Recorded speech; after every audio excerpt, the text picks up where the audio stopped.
আজ সরস্বতী পুজো 23শে জানুয়ারি। তবে আজকের দিনটা ছোটবেলা থেকেই কিন্তু আমরা জেনে এসেছি একটা বিশেষ দিন হিসেবে। আমাদের দেশনায়ক নেতাজি সুভাষচন্দ্র বসুর জন্মদিন। আর আজকের দিনটা ছোটবেলা থেকেই আমার কাছে ভীষণ ভীষণ প্রিয়, কারণ যেই মানুষটার আজকে জন্মদিন সেই মানুষটা কিন্তু আমাদের প্রত্যেকের জীবনের একজন পথপ্রদর্শক হিসেবে আজও রয়ে গেছেন। তাই সবার প্রথমে তাকে জানাই অনেক অনেক শ্রদ্ধা এবং প্রণাম। তার সঙ্গে আজ আমাদের ভাবনা নৃত্য শিক্ষা কেন্দ্রে বাণী বন্দনার আয়োজন করা হয়েছে। প্রত্যেক বছরের মতো এ বছরেও সকাল সকাল স্নান সেরে তৈরি হয়ে চলে এসেছি নাচের ক্লাসে পুজোর জোগাড় করতে। বাড়ির সকল সদস্য, ছাত্রছাত্রী, তাদের বাবা মায়েরা সবাই মিলে একসঙ্গে একটা দারুণ দিন কাটাবো। গোটা ব্লগে তোমরা সব কিছুই দেখতে পাবে। সকাল সকাল সৌরভও চলে এসেছে। আজকে কিন্তু ওর আর আমার শাড়ি আর পাঞ্জাবির রংটা একই হয়ে গেছে। এদিকে এখন চলছে পুজোর তোড়জোড়, কারণ কিছুক্ষণের মধ্যেই আমাদের পুজো শুরু হবে। বাড়ির যিনি আরেক সদস্য আমাদের গোপাল মহারাজ, তাকেও এনে আসনে বসিয়ে দেওয়া হলো, কারণ আমরা সবাই পুজো দেখব, ওনাকেও তো পুজো দেখতে হবে। এদিকে পুরোহিত তো আসছে না, তাই সেই ফাঁকে আমি আর মাম্পি চলে গেছিলাম। আমাদের বাড়ির উল্টো দিকেই একটি রাজবাড়ি আছে, সেখানে একটু ছবি একটু ভিডিও তুলে চলে আসলাম সোজা নাচের স্কুলে। এদিকে আমাদের পুরোহিতও চলে এসেছে। এখন পুজো শুরু হবে। একটা একটা করে ছোট ছোট সরস্বতীর আবির্ভাব হচ্ছে আমাদের নাচের স্কুলে। এ যেন এক জ্যান্ত সরস্বতী। সত্যিই তো তাই। প্রত্যেকটা মেয়ের মধ্যে, প্রত্যেকটা নারীর মধ্যে মা সরস্বতী বিরাজমান। আর ছোট ছোট বাচ্চারা যখন শাড়ি পরে এই দিনে ঘুরে বেড়ায়, তখন তো দেখলে মনটা ভালো হয়ে যায়। সবার প্রথমে ঘট বসিয়ে শুরু হলো পুজোর সূচনা। আর আমরা সকলে মিলে হাতে হাত লাগিয়ে শুরু করে দিলাম পুজোর কাজকর্ম। মোটামুটি সমস্ত কিছুই আগে থেকে গুছিয়ে রেখে দিয়েছিলাম, তাই খুব বেশি সময় নষ্ট কিন্তু হয়নি। একে একে সবাই মিলে বসলাম পুজো দেখতে। সরস্বতী পুজোর দিনটা আসলেই প্রত্যেকবার আমার স্কুল জীবনের কথা ভীষণ মনে পড়ে। ছোটবেলা থেকেই এই দিনটায় ভোরবেলা প্রায় স্নান করে কোথায় কার বাড়িতে আগে পুজো হবে সেই বাড়িতে গিয়ে বসে থাকতাম, কারণ খিদে পেয়ে যেত। এখন খিদেও সহ্য হয়ে গেছে, সেরকম কোনো অভ্যেসই আর নেই।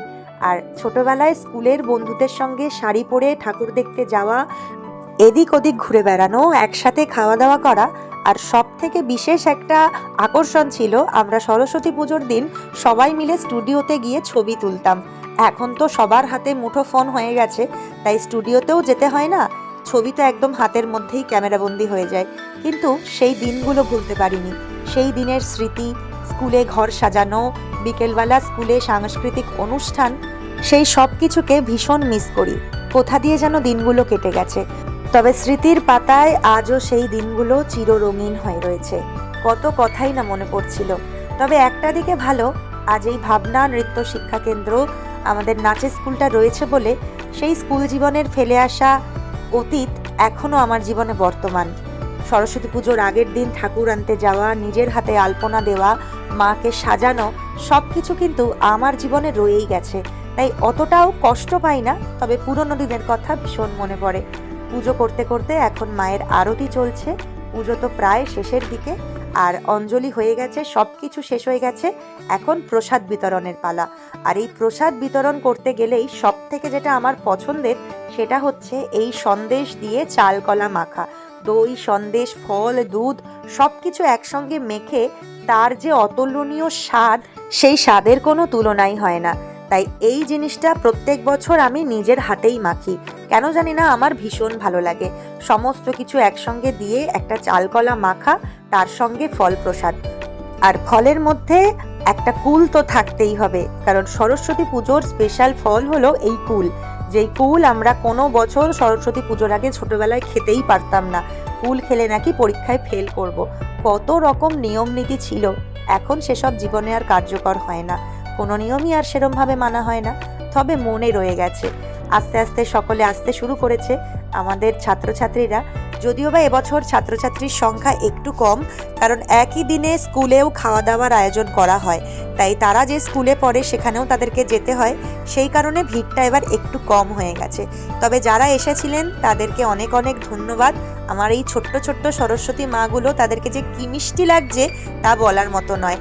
এরপর সরস্বতী পুজো মানেই তো একটু ভোগ প্রসাদ, আর ভোগ প্রসাদ মানেই তার মধ্যে খিচুড়ি মাস্ট। আমাদের বাড়িতেও আয়োজন করা হয়েছিল। যারা এসেছিলেন তাদের প্রত্যেকের জন্য এই ভোগ প্রসাদের আয়োজন করেছিলাম। তার মধ্যে ছিল খিচুড়ি, গরম গরম বেগুনি, আলুর দম, কুলের চাটনি, পাঁপড়, মিষ্টি। ব্যাস, আজকের আয়োজন এটুকুই। নিজের হাতে খাবার পরিবেশন করা, শুধু আমি কেন, আমার সঙ্গে আমার ছাত্রছাত্রীরা, অভিভাবকেরা সকলে মিলে হাতে হাত লাগিয়ে অনেক কাজ করে দিয়েছে। এটাই তো আনন্দ। একটা দিন সবাই মিলে মিশে একসঙ্গে কাটিয়ে দিলাম। এরকম দিন বছরে বা জীবনে খুবই কম আসে, তাই প্রত্যেক বছর অপেক্ষায় থাকি কবে এই দিনটা আসবে। এরপর শেষ পাতে সকলে একসঙ্গে মিলে খাওয়া দাওয়া করলাম। অপেক্ষায় রইলাম আরও একটা বছরের। আসছে বছর আবার হবে, মা আবার আমাদের ঘরে আসবে, সেই অপেক্ষাতেই রইলাম। আজকের ব্লগটা এখানেই শেষ করছি। সবার সরস্বতী পুজো কেমন কাটলো অবশ্যই জানিও। সবাই খুব ভালো থেকো, সুস্থ থেকো, সাবধানে থেকো, আর ব্লগটা কেমন লাগলো জানাতে ভুলো না।